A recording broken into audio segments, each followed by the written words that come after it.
아버지 하나님 천지의 창조주를 믿습니다.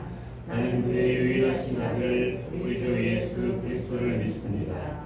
그는 성령으로 잉태되어 동정녀 마리아에게서 나시고 본디오 빌라도에게 고난을 받아 십자가에 못 박혀 죽으시고 장사된 지 사흘 만에 죽은 자 가운데에서 다시 살아나셨으며 하늘에 오르시어 전능하신 아버지 하나님 우편에 앉아 계시다가 거기로부터 살아있는 자와 죽은 자를 심판하러 오십니다.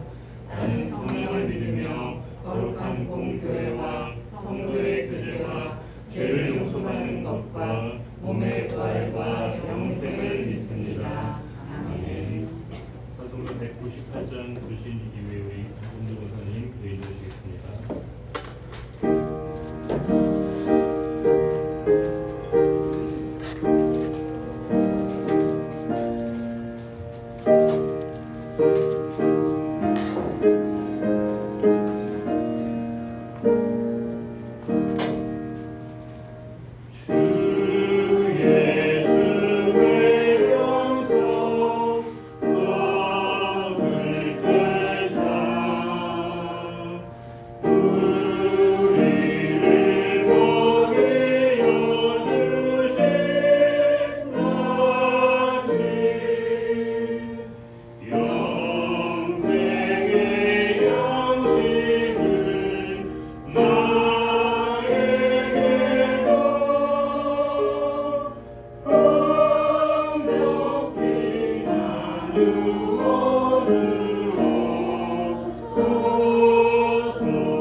같이 기도드리겠습니다.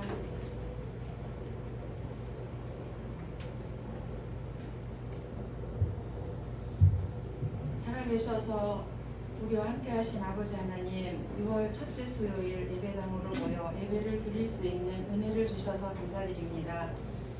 아들 예수님을 십자가에 못 박으시고 우리의 죄를 용서하시고 구원해 주셔서 하나님을 우리 아버지라 부를 수 있어 감사드립니다. 우리를 진리와 소망 가운데 새 힘을 날마다 공급하시고 살아갈 이유가 있게 해주셔서 감사합니다.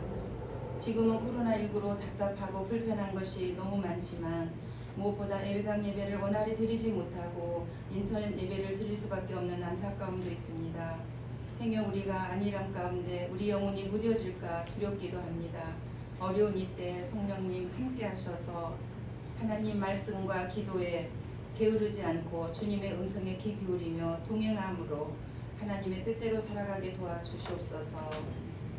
하나님 아버지, 코로나19로부터 모든 국민을 지켜주시고 확진자가 종식되며 치료용 백신이 개발되게 도와주시길 기도드립니다.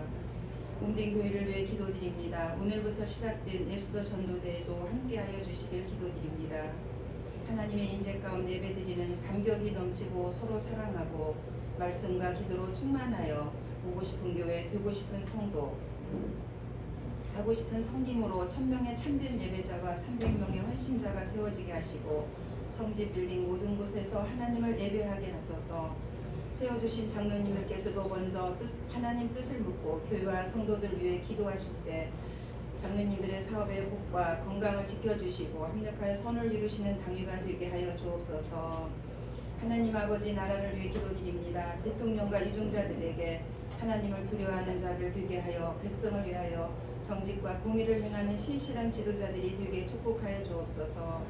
하나님 아버지, 육신의 연약한 가운데 있는 성도들과 슬픔 가운데 있는 자들에게 찾아가 주셔서 만나 주시고 위로하여 주시고 회복이 있게 하옵소서. 해외 선교지, 국내 선교지를 지켜주시옵소서. 담임 목사님, 내일이 말씀을 선포하십니다. 영육을 강건하게 하시며 사만 우리 영혼의 은혜가 넘치길 기도드립니다.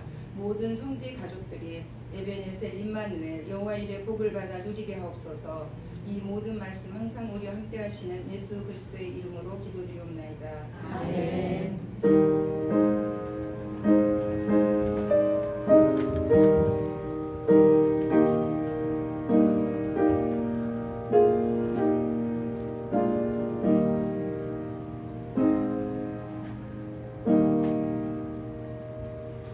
이제 우리에게 주실 하나님의 말씀 레위기 24장입니다. 제가 가지고 있는 성경으로 구약 183면에 있는 레위기 24장에 있는 하나님의 말씀입니다.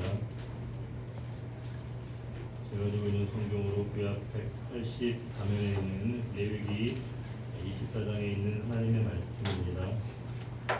이때 하나님의 말씀 저 여러분이 함께 한 절씩 교독하겠습니다. 제가 먼저 공독합니다. 레위기 24장입니다. 여호와께서 모세에게 말씀하여 이르시되 이스라엘 자손에게 명령하여 흩어지기 위하여 발람을 지어낸 순결한 기름을 내게 가져오게 하여 계속해서 등나무를 떠들지며 아론은 해와 간 증거기의 회장 밖에서 저녁부터 아침까지 여호와 앞에 항상 등잔불을 정리할지니 이는 너희 대대로 지킬 영원한 규례라. 이는 여호와께서 순결한 등잔대 위에 등잔들을 항상 정리할지니라. 너는 고운 가루를 가져다가 떡 12개를 굽되 각 통이를 10분의 2 에바로 해요. 여호와 순결한 상에 두 줄로 한 줄에 6씩 신설하고 너는 또 정결한 위향을 그 각줄 위에 두어 기념물로 여호와께 화제를 삼을 것이며 안식일마다 이 떡을 여호와 앞에 항상 신설할지니 이는 이스라엘 자손을 위한 것이요 영원한 언약이니라. 이 떡은 아론과 그의 자손에게 돌리고 그들은 그것을 거룩한 곳에서 먹을지니 이는 여호와의 화제 중 그에게 돌리는 것으로서 지극히 거룩함이니라. 이는 영원한 규례니라.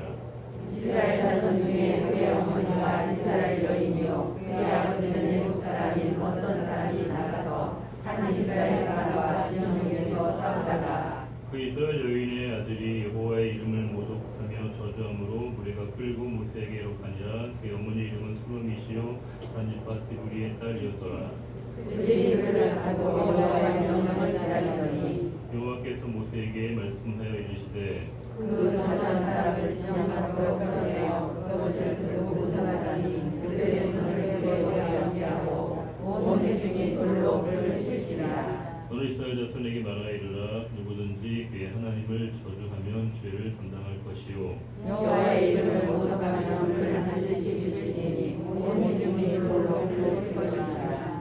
어린이든지 본토인든지 여호와의 이름을 모독하면 그를 죽일지니라. 사람을 짐승을 쳐 죽인 자는 반드시 죽일 것이요 짐승을 쳐 죽인 자는 짐승으로 짐승을 갚을 것이며 사람이 만일 그의 이웃에게 상해를 입혔으면 그가 행한 대로 그에게 행할 것이니 상처에는 상처로 눈에는 눈으로 이에는 이로 갚을지라 남에게 상해를 입힌 대로 그에게 물어야 할 것이며 짐승을 죽인 자는 그것을 물어줄 것이요 사람을 죽인 자는 죽일지니 고윤에게든지 무윤에게든지 그 법을 물어야 할 것은 나는 너희의 하나님 여호와이니라. 할게요. 모세가 이스라엘 자손에게 말하니 그들이 그 저주한 자를 진영 밖으로 끌어내어 물로 던져라. 이스라엘 자손이 여호와께서 모세에게 명령하신 대로 행하였다.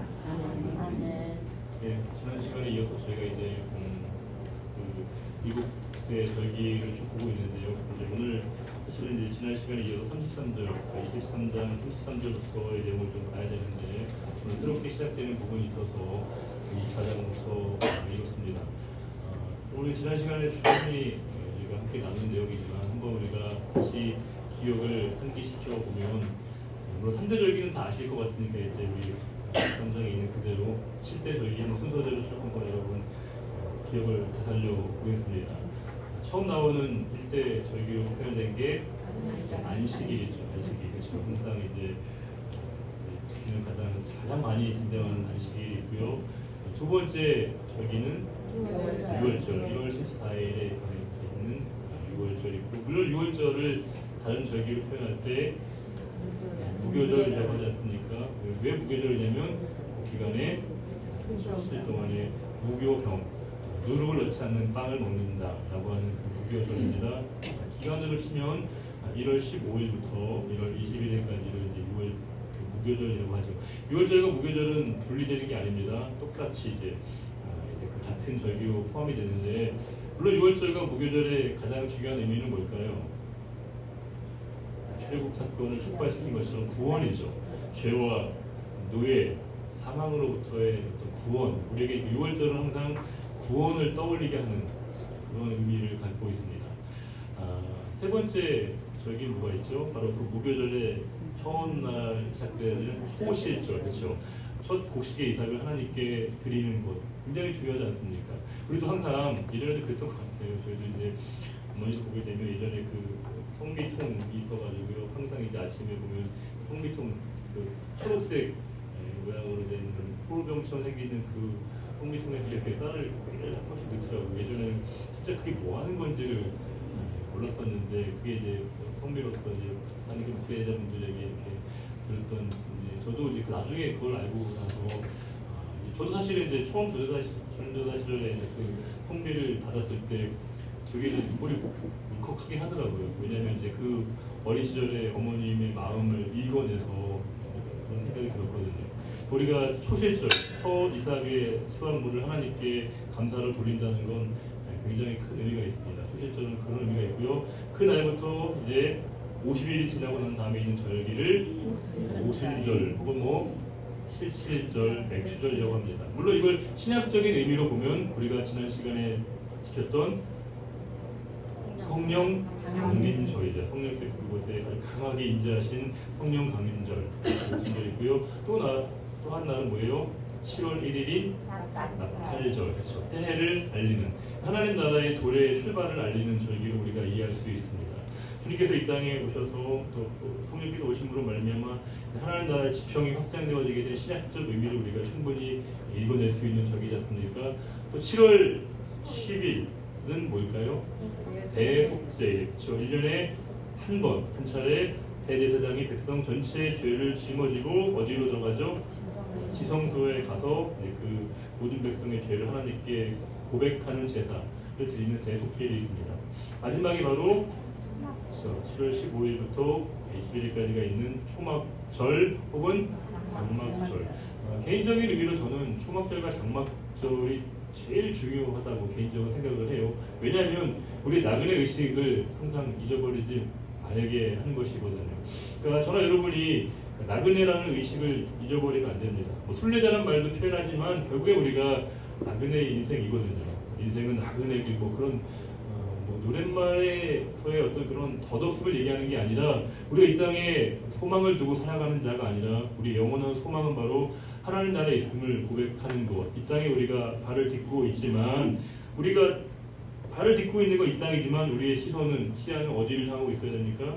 지금 하나님의 나라를 본향을 우리가 바라보는 그 시각의 이식이 되게 중요한데 초막절과 장막절은 그들이 가나안 땅에 들어가서도 일부러 집에다가 밖에다가 이제 초막을 해놓고 그곳에 살면서 일주일 살면서 아 맞아 우리가 40년 동안 이렇게 철저하게 초막을 짓고 살았지라고 하는 그 의식을 하면서 결국에 이제 그 초막절과 장막절은 광야 시기를 떠올리게 하면서 우리는 광야 시대에 하나님의 도우심 없이는 살아갈 수 없는 존재라는 것을 깨닫고 상기시키는 의미가 있습니다. 뭐 절기에 계속 반복되는 내용이지만 모든 절기의 가장 중요한 단어 자카르 뭐예요? 기념하다는 것인데 기념하다는 건 뭐예요? 그렇죠. 기억하는 겁니다. remember. 근데 이 영어로 remember로 번역했지만 사실 기억하다는 의미도 되게 충분하진 않아요. 왜냐하면 기억한다는 건 그 날짜 이 날짜야 이렇게 요일을 날짜를 확인하고 이렇게 하는 의미가 아니거든요. 그 날을 하나님이 왜 주셨는가를 의미를 헤아려야죠. 6월절을 그냥 뭐 무교병을 먹는 날 이렇게 이해하는 게 아니고요. 또 오순절을 유교병을 먹는 날, 초막절을 그냥 단지 텐트 치고 있는 그런 날로 이해하는 게 아니라 그 날을 통해서 주시는 하나님의 뜻을 온전히 헤아릴 때만이 그 절기가 온전한 의미가 이렇게 살아난다고 할 수 있는 것이고요. 이거는 사실은 오늘 우리들에게도 마찬가지입니다. 우리가 지난주에 성령 강림제를 시켰는데 그때 말씀드린 것처럼 우리가 성령 충만, 성령 강림을 우리가 이해할 때 우리는 되게 어떤 이제 우리의 감정과 어떤 느낌이 막 뜨거워진 상태로만 이해하는데 뜨거워진 것만 가지고 되게 위험해요. 어떤 의미로? 뜨거운 사람은 제어가 안 되거든요. 우리가 뜨겁긴 한데 왜 뜨거워졌냐가 되게 중요한 것인데 진짜 성령 충만한 사람은 말 그대로 하나님의 뜻에 자기 자신을 일치시킬 수 있는 사람. 때론 내 생각과 내 계획과 동선이 다를 수 있어요. 하나님의 동선과 우리의 동선이 굉장히 다를 때가 있는데 하나님의 동선에 내 삶을 일치시킬 수 있는 사람. 이게 우리의 본성과 우리의 어떤 인격의 수양으로 가능한 게 아닙니다. 우리 성령께서 나를 강하게 역사하실 때만이 진정한 성령 충만의 삶이 고백될 수 있는 것인데 그러니까 이렇게 우리가 감정적으로 우리가 감정을 흔들어 놓는 게 성령 충만이기보다는 성령 충만은 우리 존재를 흔들어 놓는 것이죠. 내가 익숙했던 삶에서 전혀 다른 것을 우리를 이렇게 녹여내시고 하나님과 일치시키는 이 성령 강림절. 아 그렇구나. 우리가 성령 강림절을 다시 한번 기억하면서 내 자신의 삶이 하나님과 정말 얼마나 일치하고 있는 것인가. 오늘 이따가도 그 말씀을 나누겠지만 우리가 신앙인으로 살아간다는 게 뭘 의미하는 건가? 우리가 어떤 절차와 절기와 날짜를 그대로 지켜나가는 게 신앙인 건가? 그렇지 않다는 겁니다. 우리에게 주일이 있다면, 수요일이 있다면 이 예배를 통해 하나님 우리에게 무엇을 말씀하시기를 원하시는가를 끊임없이 우리가 생각하고 묵상해내는 것, 그것이 우리에게 이 예배가 예배되는 것이고 절기가 되는 것이겠죠. 이제 오늘 33절에 지난 시간에 못다 했던 초막절과 장막절의 내용을 간단히 좀 살펴보시게 되면 이렇습니다.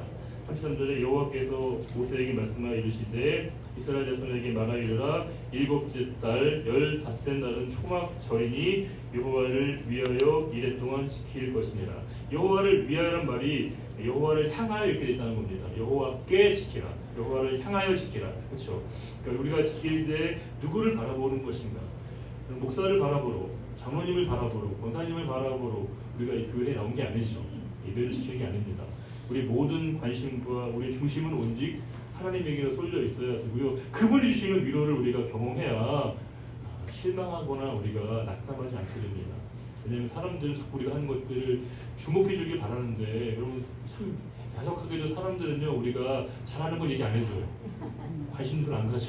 하나 실수하면 그걸 굉장히 이렇게 우리를 주목하게 말아서 섭섭할 때가 많죠. 우리가 그런 사람이 아닌데도 맨날 우리를 그렇게 보니까 섭섭할 때가 있으니까 사람들이 어떻게 우리를 바라보느냐 우리가 반응하다 보면 되게 힘듭니다. 우리가 그 나를 지킨다는 것, 믿음을 지켜내간다는 건 내 삶의 중심을 하나님께로 향하는 사람, 하나님을 우리가 깨러 나가는 사람이야말로 진정한 그 나를 지키는 자의 태도인 것이고요. 그리고 왜 그 나를 지키는 것이냐, 어떻게 지키는 것이냐, 35절에 첫날에 첫 번째 날과 마지막 날에 둘 다 이제 그 성회로 모이는 건데 성회로 모일지니 너희는 아무 노동도 하지 말지니라. 그 아무 노동 하지 말지니라. 일하지 않는 게 중요한 게 아니죠. 성회로 모이기 위해서 일하지 않는 게 중요하다는 겁니다.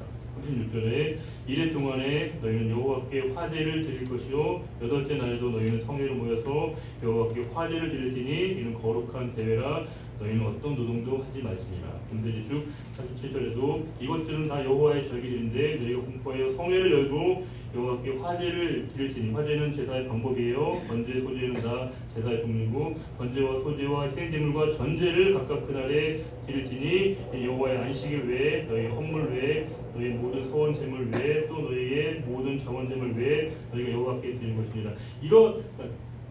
이전에 드렸던 그 제물이 아니라 그 방식이 아니라 이 날만을 위해서 준비된 것으로 드려야 된다. 그렇게 말씀하고 있습니다. 그러니까 그냥 익숙했던 건 똑같이 가져오는 게 아니라 갖고 왔던 건 똑같이 보는 게 아니라 말 그대로 이제 새 마음, 새 태도, 새 예물이 필요한 것이겠죠. 우리가 똑같은 장소에서 매번 예배를 드리지만 여러분이 늘 동일한 마음으로 예배를 드리는 건 아니잖아요. 항상 새로운 마음, 일신우일신하는 그런 마음으로의 우리 예배자의 태도가 필요한 것이고요. 그런 예배를 하나님이 받으신다는 겁니다. 지난 시간 말미에 제가 간단히 말씀드렸는데 이제 안식일을 지킨다고 할 때 안식일이라는 게 그 소위 말하는 요일로 얘기하면 토요일이 있지 않습니까? 토요일을 지키는 게 그날 예배해야 된다, 그날 모여야 된다, 성회를 지켜야 된다. 이게 안식일의 진짜 정신이 아니라는 겁니다. 그걸로 이제 이해하게 되면 또 하나의 율법주의화 되는 것이죠. 그 날을 하나님 왜 주셨는가를 생각하면서 그 날을 날 그 자체를 절대화하는 게 아니라 그 날의 진짜 주인이신 그분을 드러나게 하고 그분에게 조명해야 되는. 우리가 뭐 토요일을 물론 당연히 우리 주일 예배 드리지만 주일에 그 우리가 주일 예배 드리는 이유는 주님의 그 부활에 대한 참된 우리의 참여와 기쁨이거든요. 삶에서 현장 가운데 우리가 눌리고 또 실패하고 낙담하고 어려움을 많이 겪어도 예배 가운데 부활하신 주님을 다시 경험하면서 내 삶을 새롭게 소생시키시는 그분을 우리가 경험하게 되어지는 예배가 될 때 우리가 진짜 주일다운 주일을 지키는 것이지 일요일 주일을 지킨다고 해서 그 날짜를 우리가 보낸다고 해서 예배당에 자리에 앉아있다고 해서 그날을 지키는 건 아닐 수 있는 것입니다. 그런 내용이 계속 반복이 되고 있고요. 39절에 너희가 토지 소산 거두기를 마치거든 일곱째 달 15날부터 이래 동안 여호와의 절기를 지키되 첫날에도 안식하고 여덟째 날에도 안식할 것이요 첫날에는 너희가 아름다운 나무 실과와 종려나무 가지와 무성한 나무 가지와 실내 버들을 취하여 너희의 하나님 여호와 앞에서 이래 동안 즐거워할 것이요. 이 나무들을 취하는 이유가 뭘까요? 이 나무들을 모아서 초막을 지은 거거든요. 금박을 지은 겁니다. 재밌는 건 이 나무들은 언제나 그들의 삶의 현장에서 구할 수 있는 것들, 도달할 수 있는 것들, 실생활에서 얼마든지 그들이 이제 찾을 수 있는 것들이라는 거예요. 특별한 곳에 가서 얻는 게 아니라 그 주변에 언제나 있었던 것들로 이렇게 초막과 장막을 지었다는 겁니다. 그러니까 참 우리가 중요하죠. 일상이 얼마나 우리에게 성도의 예배로서 중요한 것인가를 우리가 늘 인식할 수 있고요. 하나님 우리에게 특별한 헌신과 특별한 우리의 삶의 고백을 원하신다기보다는 되게 우리가 잔잔한 일상 가운데 진짜 한 끼의 밥을 먹으면서도 하나님 너무 감사하다고, 누군가 우리에게 작은 선물을 주시면 하나님 너무 감사하다고, 이걸 고백할 수 있는 것, 그걸 진짜 하나님과 우리와의 관계를 이어갈 수 있는 것, 이게 진짜 우리 성도가 누리는 기쁨이자 행복이거든요. 하나님은 우리가 이걸 메워지기를 원하는 게 아니고요. 이 절기를 우리가 메워서 우리를 불편하게 만드는 게 아니라 진짜 우리의 영원한 주인이신 그분과 우리가 이렇게 연결되어 제도로 우리를 이렇게 불러하신다는 겁니다. 그래서 41절 너희는 매년 이래 동안 여호와께 이 절기를 지키시니 너희 대대의 영원한 규례라 너희는 일곱째 달에 이를 지키시니라. 계속 초막절, 장막절 얘기하고 있고요. 그래서 42절에 너희 이제 동안 초막에 거주하되 이스라엘에서 난 자는 다 초막에 거주하지. 초막이라니까 되게 근사해 보이지만 그냥 작은 텐트예요. 보잘것없는 텐트, 광야에서 그들이 늘 치고 있었던 텐트, 거기서 일주일 동안 살라는 겁니다. 왜요? 다시 한번 읽어볼까요? 이는 내가 이스라엘 자손을 애굽 땅에서 인도하여 내던 때에 초막에 거주하게 한 줄을 너희 대대로 알게 함이니라. 나는 너희의 하나님 여호와이니라. 이걸 알라는 것입니다. 내가 너희의 하나님 여호와임을 그 경험을 통해서. 여러분 자기 집에 사는 게 있는 게 편해요? 자는 게 편해요? 아니면 초막에 자는 게 편해요? 당연히 이거 뭐 얘기할 게 아니죠. 이게 무슨 1박 2일도 아니고 우리가 이렇게 밖에서 자는 건 불편한 일이거든요. 어렵습니다. 그런데 그 일주일 동안에 그 초막절과 장막절을 보내면서 그 초막과 장막에서 텐트에서 비좁은 텐트에서 모든 게 불편한 곳에서 불편함이잖아요. 불편함을 통해서 주시는 게 뭐냐? 뭐예요? 아까 고난을 통해서 자신의 나그네성을 인식하라는 것이고 그 단순하게 나그네로서의 의식만이 아니라 내 삶은 오직 그분의 인도하심과 붙들리심이 아니면 살아갈 수 없구나 라는 것을 의미하는 표현인 것이죠. 제가 언젠가 한번 말씀드렸잖아요. 제가 수없이 많은 저도 뭐 청첩장을 이렇게 보면 청첩장 저는 되게 보시면 글귀를 되게 열심히 보거든요. 왜냐면 거기는 신랑 신부가 되게 본인들이 공들여 넣은 흔적이 보이고요, 고민이 흔적이 보이거든요. 저도 이제 항상 청첩장에 있는 내용들을 되게 유심히 보고 잘 살피게 되는데 제가 여러분 가장 감동을 받았던 게 뭔지 말씀드렸죠. 하나님 없이는 단 1분 1초도 살아갈 수 없는 저희 두 사람이 한 가정을 이룬다. 너무 기가 막히잖아요. 제가 쓴 거니까. 제가 쓴 거니까. 두 사람이라는 그 문구를 넣으면서 고민하면서 그렇게 했거든요. 진짜 우리는 하나님 없이는 1분 1초도 살아갈 수 없구나. 그게 처음 시작할 때 고백이었고 지금도 마찬가지인데 하나님 없이 어떻게 우리가 1분 1초를 살아갈 수 있겠습니까? 산다고 착각할 뿐이죠. 스스로 그렇게 느낄 뿐입니다. 그렇죠. 근데 우리 온전히 하나님을 기억하게 만드는 삶, 이것보다 더 축복과 은혜는 없다는 겁니다. 역설적으로 불편함을 통해서 은혜를 깨닫게 되었다는 것은 우리의 편함은 종종 우리에게 은혜를 망각하게 만들 수 있다는 겁니다. 왜 우리가 신앙을 불편함의 자리에 더 우리 가까이 가야 되냐면 도전해야 되냐면 참 이게 역설이에요. 진짜 역설입니다. 왜냐하면 불편해야 사람이 은혜를 깨달아요. 너무 내가 모든 게 편해지고 고민할 일이 없어지게 되면 하나님을 붙들 일이 없게 되면요 은혜를 잘 사람들이 몰라요. 일상이 주는 이 축복과 은혜가 얼마나 큰 것인지를 놓치고 지나버리게 된다는 겁니다. 그런데 하나님께서 매년마다 일주일간 힘든 시간이었겠죠. 달가워하지 않았을 겁니다. 또 초막절 왔네 이렇게 생각하는 게 있었을 겁니다. 그런데 그 시간을 통해서만이 자신의 삶에 대한 새로운 자아인식을 깨닫고 새로운 은혜로 회복되어지는 사람이 분명히 훨씬 더 많았겠죠. 그런 이 자리를 우리가 지켜내는 것, 이 마음으로 우리가 우리의 신앙의 자리를 지켜내는 게 하나님이 우리를 이 자리에 불러주신 그런 이유라고 생각됩니다. 이 마스크 쓰고 얼마나 힘드니까 침묵 시위하신 것도 아닌데요. 이렇게 되게 힘들고 어렵잖아요. 집에서 예배 드리신 분도 얼마나 지금도 이렇게 저희가 녹화하고 있는데 집에서 드리는 분도 힘들어요. 어렵습니다. 왜냐하면 집에서 드리는 게 편한 게 아니거든요. 자기 마음을 건사하고 추스리는 게 훨씬 힘듭니다. 오히려 나오면 여러 가지 신경 쓰고 고민하고 좀 약간 얼굴도 좀 이렇게 바르고 머리도 하고 나오는데 집에 있으면 특별히 우리가 나를 신경 쓰는 사람이 없으니까 여러분 예배 집에서 혹시라도 예배 드릴 분들은요 거울 앞에 두고 예배 드립니다. 내가 어떤 모습으로 예배 드리고 있는가 그렇게 자기 자신을 점검해내지 않으면 이게 얼마나 힘든지 모르거든요. 그런데 참 묘하게 신앙은 불편함을 통해서 더 큰 하나님의 은혜를 발견하게 되는 것이고 하나님께서도 뭐라고 하시냐면 나는 너희 하나님 여호와 이걸 알게 하게 하시기 위해서 이 절기를 지키게 하신다는 겁니다. 그래서 이 4절에 모세는 이와 같이 여호와의 절기를 이스라엘 자손에게 공포하였더라. 이 말은 뭐냐면 지체하지 않고 바로 시행했다라는 것을 얘기합니다. 24장은 이제 좀 다른 내용인데 이제 여러분 한번 되살려 보시겠어요? 그 성막의 구조 한번 여러분 기억나시죠? 성막이 이제 보시게 되면 일단 뭐 크게 전체를 보게 되면 성막의 문이 있잖아요. 문은 어느 쪽으로 방향이? 동쪽. 네, 네, 그렇죠. 4분의 1입니다. 4분의 1. 그렇죠. 동서남북이니까 동쪽에서 해가 뜨게 되는 그쪽에 문이 있고요. 들어오게 되면 성막 안으로 들어왔어요. 물론 끓이겠죠. 뭐가 있습니까? 그렇죠. 번제단이 있고 또 물두멍이 있잖아요. 그다음에 이제 또 이제 진짜 말하는 성막이 있지 않습니까? 성소가 있지 않습니까? 성소에는 뭐가 있어요? 그렇죠. 떡상이 있고 그냥 이게 등대가 있죠. 떡상은 북쪽에, 등대는 남쪽에. 그 앞쪽에 또 지성 가까운 데 뭐가 있죠? 분향단이 있고요. 그 앞에 또 뭐가 있냐면 이렇게 허텔 있잖아요. 그게 이제 휘장이지 않습니까? 휘장을 안에 들어가면 거기에 뭐가 있어요? 언약궤, 법궤, 증거궤 이거 있지 않습니까? 물론 거기에 뭐가 또 있을까요? 나눠 쌓는 지팡이도 있고, 그렇죠. 또 뭐가 있어요? 한약까지 있지 않습니까? 근데 물론 이제 그 이 법궤, 언약궤의 뚜껑을 뭐라고 하죠, 여러분? 시은좌. 이게 중요하죠. 하나님의 어떤 은혜가 있는 자리, 하나님의 인재를 상징하는 가장 시적인 장소가 바로 이 증거궤 언약궤가 있는 바로 지성소인데, 아까 말씀드린 것처럼 이 지성소에 들어갈 수 있는 자격을 가진 사람 딱 한 명밖에 없어요. 대제사장이 1년에 한 번. 언제요? 이 학습의 감이요. 이렇게 기억을 하죠.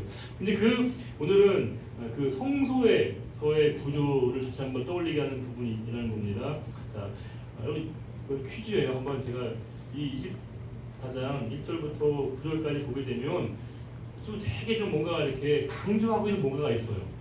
그 눈썰미가 있으신 분은 아마 잘 파악할 텐데, 이제 끝날 때쯤에 제가 조금 여러분 한번 답을 주세요. 이 뭐 상을 드리지 못하고 박수와 격려를 하도록 하겠습니다. 여러분 24장 1절부터 9절인데 한번 잘 생각해 보세요. 그냥 그 뒤에 있는 말씀과 연결되기 때문에 말씀드린 겁니다. 곡선을 좀 깔고 말씀드립니다.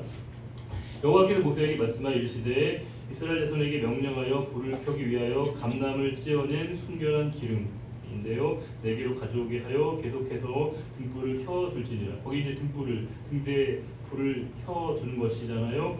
여기서 이제 순결하다는 말이 작은데 깨끗하다, 밝다 이런 뜻이라는 거예요. 깨끗하다, 밝다. 그러면서 이제 찌어내다, 카티드 이건 뭐냐면 부수어 빠타, 아주 정밀하게, 정교하게 그 감람으로 찌어낸 기름을 가지고 와서 그 등대에다가 이제 등잔불을 켜준다는 겁니다. 이 그 성막 안에 있는, 성소 안에 있는 이 등불은 뭘 상징할까요? 등대는 뭐를, 이게 불이니까, 등대니까. 성령. 그러니까 이제 성령께서 우리에게 이 시간 역사하신다는 것, 성령의 이 시간 이 자리에 여러분과 저에게 역사하시는 가장 생생한 우리에게 증거는 뭐예요? 이 모양이 거의 답을 말하고 있는데, 말씀의 조명이죠. 일루미네이션. 성령의 조명하심이라는 건 가장 중요한 역사는 하나님의 말씀을 드러나게 하십니다. 저나 여러분이 말씀이 들리잖아요. 우리에게 그거는 내가 잘 듣기 위해서 잘 들어서가 아닙니다. 성령께서 그것을 들려주셔야 알게 하시고 보게 하시고 느끼게 하셔야 그것이 우리에게 일루미네이션, 조명이 되는 것이거든요. 여기서는 뭐예요? 말씀을 상징한다고 할 수 있습니다. 그래서 이제 그 등잔불을 켜준다는 것인데, 3절에 아론은 회막 안 그 증거궤 휘장 밖에, 우리가 구조를 살펴볼 때 알 거잖아요. 성소의 상황입니다. 저녁부터 아침까지. 이 등잔불을 24시간 켜놓는 건 아니구나 하는 것이죠. 저녁부터 아침까지를 켜놓는 것이라는 겁니다. 그러면서 아침이 되면 여호와 앞에 항상 등잔불을 정리해야 된다라고 되어 있습니다. 이것은 너희가 대대로 지킬 영원한 규례인데, 4절에 그는 여호와 앞에서, 이건 여호와 앞이란 말은 항상 얼굴이란 말이에요. 여호와의 얼굴, 여호와의 인재. 사실은 하나님에게 얼굴이 있지는 않잖아요. 굉장히 신인 동용론처럼 하나님을 인간처럼 표현했지만 그 이미지상을 보게 되면 그냥 하나님 앞에 사람 되게 약간 모호한데 그분의 시선, 그분의 얼굴 앞에 있다고 하면 훨씬 더 우리가 더 실감나게 하나님을 인식할 수 있겠죠. 그래서 순결한 등잔대 위에 등잔대를 항상 정리할지니라 라고 되어 있다는 겁니다. 5절에 너는 고운 가루. 그럼 이제 또 뭐가 있어요, 여러분? 등대 말고 떡상이 있죠. 진설하겠습니다. 너는 고운 가루를 가져다가 떡 12개를 굽되. 떡 12개를 굽는 이유는 뭘까요? 가루를 상징하는 것입니다. 각 덩이를 10분의 2 에바. 10분의 2 에바는 계산해 보면 약 4.2리터라는 거예요. 적지 않은 분량이죠. 여호와, 역시 여호와의 눈, 여호와의 얼굴 앞에서 순결한 상 위에 두 줄로. 그렇죠? 하나에 그러면 여러분 12개 두 줄이니까 하나에 몇 개씩 있는 거예요? 이거는 초등학교 실력을 볼 수 있는 그거죠. 한 줄에 6개씩 진설하고, 또 너는 또 정결한 유향 보통 기름은 뭘 상징할까요? 이건 기쁨이죠. 그 안에 충만한 기쁨을 상징하는 것인데 각 줄 위에 두어서 기념물로 여호와 앞에 화제를 삼을 것이요. 기념물로 나온 우리 항상 뭐를 떠올리래요? 기념하라는 건 기억하라는 것이구나. 기억하라는 것이구나. 뭘 기억하냐는 중요하잖아요. 무엇을 내려주시는 하나님의 은혜를 기억하고, 하나님을 기억하는 자에게 충만한 기쁨을 주신다는 것입니다. 항상 기뻐하고 쉬지 말고 기도하는 것, 범사에 감사할 수 있는 것. 기뻐하라 먼저 나왔는데 항상 기뻐하라는 말씀에서 기뻐함의 이유와 근거는 뭐예요? 너 이런 일 있으면 기뻐하고 이런 일은 기뻐해도 돼라고 하는 기쁨의 조항의 단서를 얘기하신 게 아니잖아요. 뭐라고 했습니까? 이는 그리스도 예수 안에 있습니다. 그러니까 내 기쁨의 원천과 근원은 예수 그리스도 안에 있음을 발견하게 되는 것입니다. 내가 기쁠 수 있는 이유는 그리스도 안에 있음을 깨닫게 되어지게 되고 하나님과 나와의 관계를 내가 온전히 발견하게 될 때 기쁨을, 진짜 기쁨을 누릴 수 있다는 겁니다. 웃음과는 차원이 다른 거예요. 반짝 웃는 웃음 말고 내 영혼을 만족시키는 그분의 기쁨을 내가 누릴 수 있다는 것을 얘기한다는 겁니다. 그러면서 이제 8절에 안식일마다, 이게 원문에는 히브리 어법이 이렇게 되어 있다는 거예요. 안식일에 안식일에 안식일에 안식일에, 이걸 이제 안식일마다 얘기했는데 이 떡을 여호와 앞에 항상 진설할지니 이는 이스라엘 자손을 위한 것이뇨. 이 히브리 어법에는요 이스라엘 자손에게서 취한 것이라고 되어 있다는 겁니다. 이스라엘 자손에게 취해서 하나님께 드려진 것이고 그건 바로 영원한 언약의 상징이라는 겁니다. 그래서 이 진설종 떡은 아론과 그 자손에게 돌리고, 자손에게 돌린다는 것, 즉 그 제사장의 가족에게 돌리는 걸 우리가 선물이라고 표현하죠. 그리고 그들은 그것을 거룩한 곳에서 먹을지니 여호와의 화제 중 그에게 돌리는 것으로 지극히 거룩함이니, 이것도 이제 히브리 어법에는 거룩한 것들 중에 거룩한 이렇게 있다는 거예요. 이건 최상급을 나타내는 히브리적 표현인데 최상의 가장 거룩한 것이다라고 한다는 겁니다. 그러면서 이것은 저희가 지켜야 될 영원한 규례다 이렇게 있다는 겁니다. 혹시 눈치채셨어요? 혹시? 제가 먼저 말씀드린 것처럼 1절부터 9절의 말씀에서는 어떤 걸 굉장히 주목하고 있고 강조하고 있습니다. 그러면 좀 이따가 10절부터 보시면 아마 이해가 하실 거예요. 이스라엘 자손 중에 그의 어머니가 이스라엘 여인이요 그의 아버지는 애국 사람인 어떤 사람이 나가서 한 이스라엘 사람과 신혼 중에 싸우다가, 엄마 아빠가 다르네요. 엄마는 이스라엘 여인이지만 아버지는 애국 사람인 그런 사람이 있는데 그 사람이 이스라엘 사람 한 사람과 싸움을 벌이고 있다는 겁니다. 7절에 그 이스라엘 여인의 아들이 여호와의 이름을 모독하며, 모독하다는 말이 이제 뭐 꿰뚫다, 찌르다 이런 표현이라는 거예요. 그러면서 저주하다, 이게 중요하죠. 칼날, 이걸 그 무게를 무게답게 여기지 않게 만드는 거, 이게 칼날이라는 거예요. 재밌지 않아요, 여러분? 무게를 무게답게, 존재의 무게가 무게답게 인정해야 되는데 그 존재의 무게를 무게답게 여기지 않는 거, 되게 이제 가볍게 여기는 걸 그래서 이제 그 저주한다고 이렇게 표현한다는 겁니다. 근데 이렇게 하나님을 저주했을 때 우리가 끌고 모세에게로 간다는 겁니다. 그의 어머니 이름은 슬로밋, 슬로밋이라는 말은 샬롬에서 나왔다는 거예요. 그리고 또 단지판 디브리는 바바르라고 하는 말씀. 되게 믿음의 가문 출신이라는 걸 우리가 충분히 짐작할 수 있는 사람인데 그가 여호와의 이름을 이렇게 모독하고 저주했다는 겁니다. 당연히 이거는 뭐 용서받기 힘든 죄죠. 그래서 12절에 그들이 그를 가두고 여호와의 명령을 기다리더니 어떻게 하면 좋을까요? 할 때 13절에 여호와께서 모세에게 말씀하 이르시되 그 저주한 사람을 진영 밖으로 끌어내요. 공동체로부터 분리시켜서 그것을 들은 모든 사람, 이 사람이 하나님을 모독하고 저주하는 말을 누군가는 들었을 거잖아요. 그러면 그 말을 들은 사람도 부정이 될 수 있잖아요. 죄가 이렇게 또 어쨌든 그 말에 누군가 동의할 수도 있고 아니면 내가 뭔가 이렇게 영향을 받을 수 있으니까. 그래서 이제 이거는 이제 귀로 들은 사람이 그 죄를 털어내는, 전가시키는 절차라는데 그 얘기를 들은, 그 저주한 내용을 들은 사람은 그들의 손을 그의 머리에 앉게 하고 나는 못 들은 겁니다, 나는 안 들은 겁니다라고 하는 걸로 그 사람에게 다 이제 전가시켰다는 겁니다. 그러면서 그 모든 죄가 그 사람에게 특정되어질 때 그 이후에 그 사람에게 돌로 쳤다라고 되어 있는 겁니다. 15절에 너는 이스라엘 자손에게 말하여 이르라. 이게 중요하죠. 누구든지 그의 하나님을 저주하면 죄를 담당할 것이요. 죄를 담당한 말은 뭐라는 거예요? 죄를 사람은 담당할 수 없다. 죄를 담당한다는 말은 결국 뭐예요? 죄를 짊어진다는 말인데 죄를 담당하다, 짊어진다는 말은 쉽게 얘기하면 죽는다는 겁니다. 사람은 죄를 감당할 수 없거든요. 주님이 죄를 감당하시고 죄를 지신다는 말이 주님만이 감당할 수 있다는 의미가 되는 거예요. 죄를 짊어진다는 건 결국엔 죽는다는 것에 대한 또 다른 표현이신 거죠. 그래서 그렇게 하나님을 저주했기 때문에 죽게 된다는 겁니다. 16절에 여호와의 이름을 모독하면 그를 반드시 죽일지니 온 회중이 돌로 그를 칠 것이니라. 거류민이든지 본토인이든지 여호와의 이름을 모독하면 그를 죽일지니라. 예외가 없습니다. 예외가 없습니다. 그래서 이렇게 그거에 대한 분명한 책임을 묻게 하신다는 부분이고요. 17절부터는 좀 다른 내용이죠. 사회적 삶에서 벌어진 일인데 사람을 쳐 죽이면 반드시 그를 죽일 것이고 짐승을 쳐 죽인 자는 짐승으로 갚을 것이다. 했는데 여러분 갚다는 말 재밌어요. 이 갚다는 말이 샬롬입니다. 샬롬이 뭐냐면 평화하는 상태는 되지만 싸우지 않는 상태지만 온전케 한 거거든요. 그러니까 온전하고 완전한 상태를 성경은 샬롬이라고 얘기하고 있는데 그 사람이 누군가에게 피해를 입혔으면 또 그 사람에게 짐승으로 이제 그것을 갚아주는 것, 그 상태를 다시금 온전하게 보상해주는 것을 샬롬으로 표현했다는 건 되게 재밌는 것 같습니다. 사람이 만약 그의 이웃에게 상해를 입혔으면, 즉 그에게 이제 장애, 영구적 장애를 입혔으면 그가 행한 대로 그에게 그대로 행할 것이니, 소위 얘기하는 동해보복법이죠. 눈에는 눈, 이에는 이 표현인데, 상처에는 상처로, 눈에는 눈으로, 이에는 이로 갚을지니라. 이걸 우리가 여러분 오늘날 우리가 생각하는 것처럼 받은 대로 그대로 돌려줘라, 이거 아니라고 그랬어. 뭐예요? 내가 상대방에게 가하는 사적 어떤 분노랄까요? 어떤 그런 응징의 표현의 한계를 정하는 것이죠. 그 이상 하면 안 된다는 겁니다. 우리는 상대방이 나에게 눈을 피해를 주고 이를 뭐 이렇게 피해를 주면 어떻게 돼요? 상대방에게 산족을 멸하려고 하죠.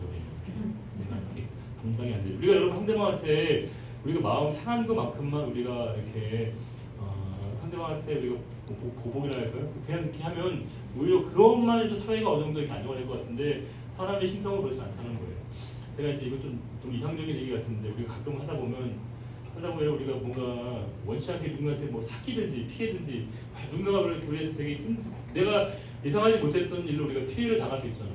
근데 누가 뭐 잘못해서 한 50만 원, 그냥 10만 원, 10만 원을 이렇게 우리한테 이제 가져가고 아예 안 갖고 도망가 버렸어요. 근데 우리는 10만 원 받지만 아파하지 않아요, 힘들어하지 않아요. 계속 사실 우리가 하다 보면 뭐 어떤 일이든지 뭐 그 정도 돈을 쓸 수도 있잖아요. 어떤 일이든지. 근데 우리는 그게 돈의 문제가 아니라 이제 감정과 내 존재의 문제로 끌고 들어와서 그게 이제 그다음부터는 돈의 문제가 아니라 이제 감정의 문제로 시작이 되고요. 그것만큼은 아파하고 힘들어하면 되는데 훨씬 더 우리가 그 고통을 스스로 이렇게 심화시키는 경우가 많다는 겁니다. 이게 사람의 참 묘한 특성이죠. 그러니까 우리가 서로가 약간 이렇게 하다 보면 좀 뭔가 의도치 않게 상처나 좀 이렇게 뭔가 우리가 피해를 줄 수도 있죠. 우리가 상호간에 그런 의식이 좀 필요한 것 같아요. 저 사람이 나한테 이렇게 하는 건 진짜 저 사람이 나한테 그 특별한 위해를 가지려고 하는 게 아니다 라고 하는 인식이 필요한 것 같고, 또 나도 누군가에게 할 때 내가 상대방한테 뭔가 좀 억울한 면이 있을 때 어떤 선을 넘지 않는 그 태도를 갖는 건 되게 중요한데 이게 참 쉽지 않더라고요. 뭔가 우리가 그런 상황에 접하게 되면 눈에는 눈, 이에는 이 범위마저도 지켜내기 힘들다는 거예요. 물론 이건 당연히 구약적인 말씀이기 때문에 신약에 와서 좀 더 완전히 내용이 바뀌죠. 원수까지도 사랑하라는 말씀으로 바뀌어가지고 완전히 이 내용을 성경적으로 전환해 주시는데 이 레위기에서는 그렇게 말씀하고 있습니다. 그러면서 이제 짐승을 죽인 자는 그것을 물어줄 것이요 사람을 죽인 자는 죽일 테니 거리민에게든지 보통에게든지 그 법을 동일하게 할 것은 나는 너희 하나님 여호와이기 때문이라. 이 법을 제정하신 분이 누구이시나 하나님이시다 하는 것을 분명하게 말씀하고 있습니다. 그러면서 23절에 같이 볼까요?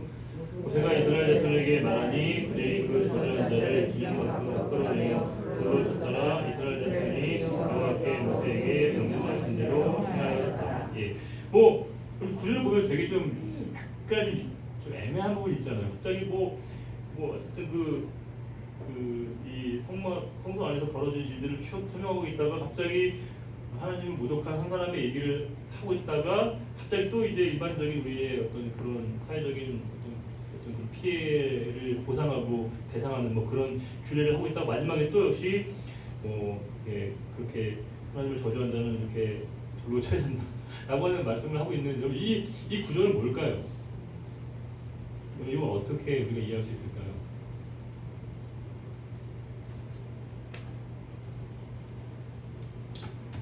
여러분들 잘 모르실 때는 안 보시더라고요. 자, 여기 보세요. 잘 이걸 보면은 근데 여기서는 어디에 포커스가 있는지 아시겠죠? 하나님 모독하는 것, 하나님의 이름을 모독하고 저주하는 것에 대해서 굉장히 민감하다는 말씀을 주고 있습니다. 그래서 그렇다고 충분히 이해될 수 있는데 24장 1절부터 9절은 유달리 여호와라는 말을 굉장히 많이 쓰고 있습니다. 훨씬 더 많이 딜로스가 1절도 그렇고요, 뭐 3절도 4절도 그냥 지나갈 수 있는 부분이 없고 다 여호와를 굉장히 많이 반복하고 있다는 겁니다. 그만큼 여호와의 이름의 가치, 의미, 위상, 어떤 무게감을 얘기하면서 그 여호와의 이름을 망령되이 일컫거나 저주하면 이런 일을 당한다라고 하는 겁니다. 주님은 그 이름이 갖고 있는 그 가치를 우리가 다시 한번 마음속에 새기라 이런 말씀 드릴 것 같고요. 마지막 한 가지만 더 저와 여러분이 깊이 한번 생각해 볼 말씀을 제가 이렇게 화두처럼 드리면 이런 것 같아요.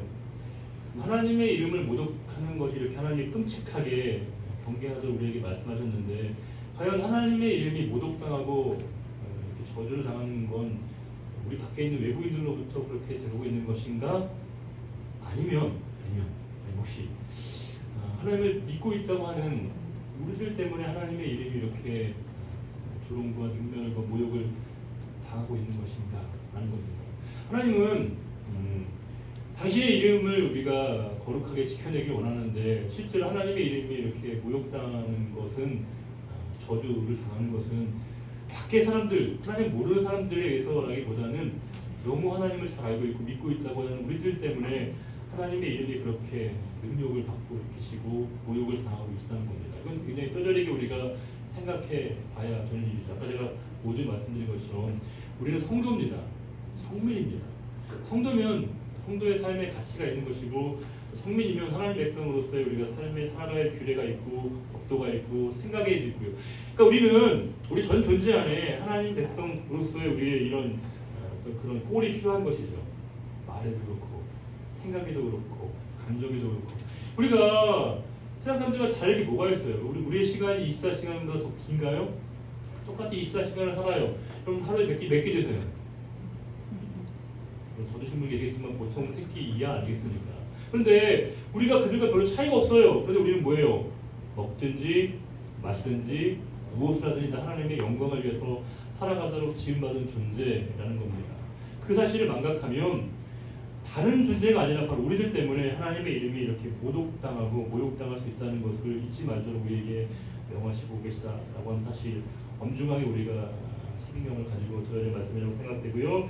이 말씀을 모든 이에게 동일하게 적용하시겠다는 하나님의 뜻을 다시 우리가 생각하면서 나는 너희의 하나님 여호와이니라 하나님을 기억하고 생각해야 되는 그 중요한 책임이 오늘 우리에게 동일하게 있다는 것을 다시 생각하시면서 22절과 23절을 한 번만 더 읽고 마치겠습니다.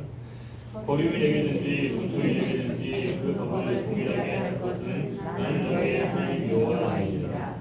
모세가 이스라엘 자손에게 말하니 그들이 그 저주한 자를 진영 밖으로 끌어내어 돌려줬더라. 이스라엘 자손이 여호와께서 모세에게 명령하신 대로 하였더라. 하나님 아버지, 오늘 우리가 주신 말씀 마음에 깊이 새기며 이 말씀대로 준행하는 자의 삶이 되기를 원합니다. 말씀을 열심히 들었지만 우리의 삶은 딴판으로 엉뚱하게 살아가는 모습이 아니라 들은 말씀대로 깨닫게 해주신 말씀대로 행하는 자가 되기를 원합니다. 익숙한 대로 살아가는 자가 아니라 깨달은 바대로 살아가게 하시고 우리에게 성령께서 주시는 은혜 가운데 살아갈 수 있는 우리들 모두가 되기를 바라며 언제나 우리와 함께 하시는 우리 주님 예수 그리스도의 이름으로 감사하며 기도드리옵나이다. 아멘. 찬송가 195장입니다.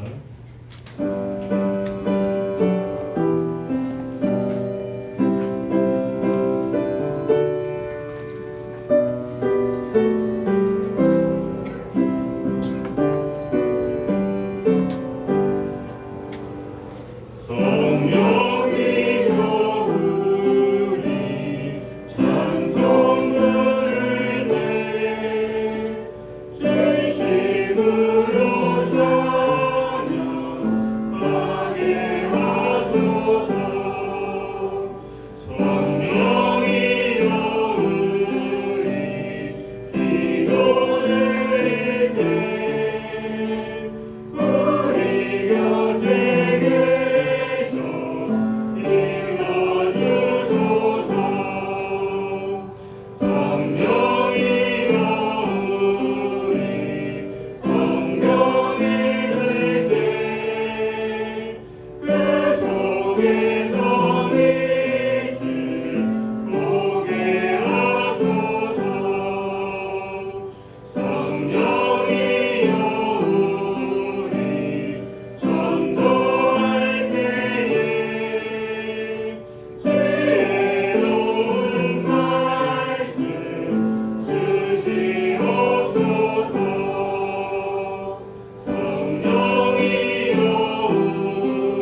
하나님 아버지의 크고 놀라우신 사랑과 성령의 인도 교통 충만케 하심이 오직 우리의 삶의 자리 가운데 성령의 인도하심에 따라 말씀대로 행하는 자의 고백이 한 분 한 분의 헌신과 그 다짐과 그 결단 위에 이제부터 영원히 함께 하시기를 간절히 축원하옵나이다.